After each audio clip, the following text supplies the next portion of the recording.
자, 이번에는요. 국민연금 문제를 좀 생각해 봐야 되겠습니다. 지금 정부가 국민연금 개편안 몇 가지를 내놨는데 국민 여론 좋지 않네요. 보겠습니다. 경향신문입니다. 사지선다 국민연금 개편안. 사지선다. 적정 노후생활 보장안 내놨어야 했는데 못했다. 이렇게 돼 있습니다. 시민단체는요. 정책 방향 자체가 모호하다 이렇게 비판하고 있습니다. 그럼 어떤 부분이 모호한 건가요? 국민 설득을 하는 대신 여론에 기대서 책임성이 없다 도대체. 책임성 부분요. 재정 안정 대책도 없고요. 재원 조달 방법도 빠져 있답니다. 그저 그냥 국민들이 많이 받을 수 있게 해주겠다는 얘기만 한다는 겁니다. 그럼 그 돈은 어디서 나옵니까? 이 부분이 빠져 있다는 겁니다. 자, 배종우 교수님. 네. 국민연금 참 온 국민에 관련된 겁니다. 그런데 정부가 내놓은 거는 사지선다안 중에서 골라야 됩니다. 이렇게 합니다. 근데 내용 사지선다도 보면요. 딱히 돈을 조달하는 방법은 뾰족한 수가 없어 보입니다. 그래서 네, 폭탄 돌리기 아니냐는 지적이 나와요. 네, 그래서 이제 폭탄 돌리기다라는 예. 말도 나오는데 이게 막상 해결하려면 굉장히 어렵습니다. 예. 지금 이대로 가면은 이제 2057년에 국민연금 기금이 이제 완전 고갈이 된다는 거 아니겠습니까? 예. 근데 이제 문재인 대통령이 대선 후보 때 소득 대체율을 50%까지 높이겠다라고 공약을 했지만은 현실적으로 그게 굉장히 어려운 그런 상황이거든요. 지금 두 마리 토끼를 잡아야 되는 게 국민연금의 재정 안정성도 강화를 시켜야 되고 예. 그리고 노후 보장도 해야 되니까 예. 소득 대체율을 올려야 되는데 결국은 그러면 이제 말씀하신 대로 재원을 어떻게 조달할 것인가. 예. 그러려면은 결국은 보험료율을 올릴 수밖에 없거든요. 예. 근데 지금 가뜩이나 경제가 좋지 않은 이런 상황에서 보험료율을 올리면은 국민들이 좋아하겠느냐.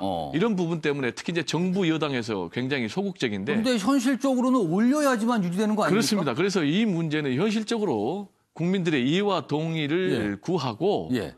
제가 볼 땐 정면 돌파할 수밖에 없다. 그래서 보험료율도 올리고 예. 그리고 대출도 올리는 그런 방안으로 갈 수밖에 없는 상황 아닌가 이런 생각이 듭니다. 국민연금 관련해서는 두 가지 측면으로 아주 단순하게 요약을 할 수 있을 것 같습니다. 돈을 더 내는 부분과 나중에 돈을 더 받는 부분인데 정부는요. 더 내는 부분 얘기는 안 합니다. 더 받는 부분 얘기만 하고 있어서 이게 대책이냐 이런 얘기가 나온 건데 관련 기사 하나 더 보겠죠. 중앙일보입니다. 복지부 국민연금 폭탄 국회로 던졌다. 사지선다. 국민은 혼란스럽다. 이렇게 돼 있습니다. 국민연금 4가지 개편안 왜 나왔나 그 얘기를 설명하고 있는데요. 8월 보험료율 인상 2개안 내놨다가 대통령이 질책한 뒤 방향을 바꿨다. 소득 대체율 50% 대선 공약도 부담이다.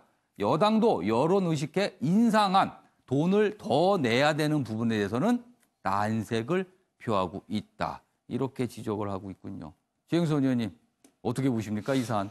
계속해서 정부의 무책임한 꼼수라는 얘기가 나오는 게 바로 이런 겁니다. 원래는 정부가 안을 하나 만들어 가지고 그것을 국회에 통과시켜 주십시오. 그러면 국회에서 그렇죠. 수정을 원래가 해서 그런 거죠. 하는 건데 자기 스스로 안을 정하지를 못하고 4가지 안을 만들어 가지고 국회한테 툭 던져버렸습니다. 고르십시오.